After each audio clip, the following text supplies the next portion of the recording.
Hello students welcome to M S learning. आज मैं आरम्भ करिम क्लास 10 गणित सब्जेक्टर चैप्टार नम्बर 2 अनुशीलनी 2.1 और थाम्बनेल चाই তোমালোকে গমে পাইছা যে কোনটো চেপ্টাৰ আৰু কোনটো অংক শিকাম। গতিকে চোৱা নম্বৰ 1 কিছুমান বহুপদ px ৰ ক্ষেত্ৰত y px ৰ লেগবোৰ তলত দিয়া ধৰণে দিয়া আছে। প্ৰতিটো ক্ষেত্ৰত px ৰ শূন্যৰ সংখ্যা ওলাব লাগে। এতিয়া চোৱা px ৰ শূন্যৰ সংখ্যা ওলাবলৈ হলে এইটো চেপ্টাৰৰ এইটো অংকৰ চোৱা y px এইটো উদাহৰণ 1 তো সেম টু সেম অংক আছে এনেকুৱাকে। গতিকে এইটো চালো তোমালোকে এইটো কৰিব পাৰিবা, তথাপিও মই কৰি দি আছো একদম ইজি বস্তু আৰু ইয়াৰ পৰা এমসিকিউ আহিয়ে থাকে, প্ৰত্যেক বছৰ আহি থাকে। গতিকে এইটো তুমি জানাটো অধিক জৰুৰী। এটা সো ইয়াত কি কৈছে px ৰ ক্ষেত্ৰত p বহুপদটো কেনেকুৱা px ৰ ক্ষেত্ৰত। গতিকে px ৰ ক্ষেত্ৰত এটা বহুপদটো হোৱাৰ ক্ষেত্ৰত কি কৈছে y px লেগবোৰত এইবিলাক হল কি y px ৰ লেগ তে যত প্ৰতিটো ক্ষেত্ৰতে px ৰ শূন্যৰ সংখ্যা ওলাব লাগে। px ৰ শূন্যৰ সংখ্যা মানে এই ৰেখাডালে এই px x y অক্ষ বা x অক্ষক কেইবাৰ কাটছে। যেহেতু y px কৈছে গতিকে x অক্ষৰ কথা কৈছে, যদি py x কলাক হয় x py কলাক হয় তেনেহলে আমি y অক্ষক বুজালে হয়। গতিকে যেহেতু কি y px কৈছে x অক্ষৰ কথা কৈছে, এতিয়া চোৱা এইটোত এই ৰেখাডালে x অক্ষক কেইবাৰ কাটছে, একবাৰো কাটা নাই। গতিকে এটো তুমি কি ক'ব পাৰিবা নাম্বাৰ 1 ৰ যেটো 1 এটো কি হ'ব শূন্যৰ সংখ্যা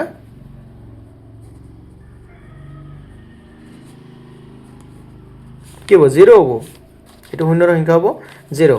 ঠিক সেইদৰে নাম্বাৰ 2 চোৱা কি আছে এটো এই ৰেখাডালে কেইবাৰ কাটছে একবাৰ কাটছে। গতিকে যেহেতু একবাৰ কাটছে একবাৰ কাটিলে শূন্যৰ সংখ্যা কিমান হ'ব 1 হ'ব, জানাই তোমালোকে 1 হ'ব এটো। তাৰ পিছত ইয়াত কেইবাৰ কাটছে 1 2 3 একবাৰ দুইবাৰ তিনিবাৰ। গতিকে ইয়াত শূন্যৰ সংখ্যা কিমান হ'ব 3 হ'ব, শূন্যৰ সংখ্যা 3। ইয়াত কেইটা হ'ব ইয়াত শূন্যৰ সংখ্যা হ'ব 1 2 4 নম্বৰ 2। তাৰ পিছত নম্বৰ 5 ত চোৱা এটোত কেইবাৰ কাটছে তোমালোকে কোৱাচোন কিমান হ'ব 1 2 3 4। গতিকে 5 নম্বৰটো কিমান হ'ব 4। 6 নম্বৰটো লাষ্ট এটো অলপ বেমেজালি হৈ আছে, চোৱা অলপ টাচ হৈছে টাচ হোৱা নাই এনেকুৱা হৈ আছে। ইয়াত টাচ হৈছে ইয়াত ক্ৰস কৰিছে। গতিকে ইয়াত কেইটা হ'ব 1 2 3 3 হ'ব 6 নম্বৰ 3। একদম ইজি। তোমালোকে যদি একবাৰ ভালকে চাইছা বা চাই আছা তেনেহলে তুমি এইটো আৰু দ্বিতীয়বাৰ পৰীক্ষাৰ আগত আৰু চাব নালাগে।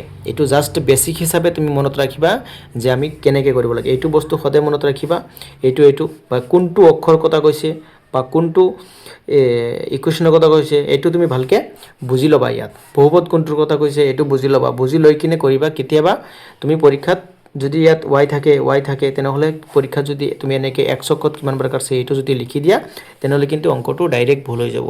আৰু তেতিয়া তুমি এইবিলাক ডাইৰেক্ট অংক নাহে এমসিকিউ আহে, গতিকে এমসিকিউটো তেতিয়া নাপাবা তুমি।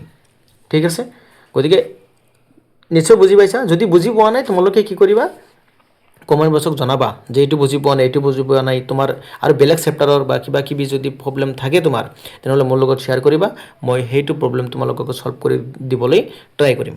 ঠিক আছে, যদি এনেকৈ নহয় পাৰ্সোনালি মই মেসেজ কৰিবা, মই তোমাক পাৰ্সোনালি নাম্বাৰ দি দিম, নাম্বাৰ দি দিলে মোক কল কৰিবা, মই সলভ কৰি দিম। ঠিক আছে, থ্যাংক ইউ ভিডিওটো চোৱাৰ কাৰণে। যদি ভাল লাগি থাকে চেনেলটো সাবস্ক্ৰাইব কৰি দিবা, বেলেগক শেয়াৰ কৰি দিবা, লাইক কৰিবা। Thank U.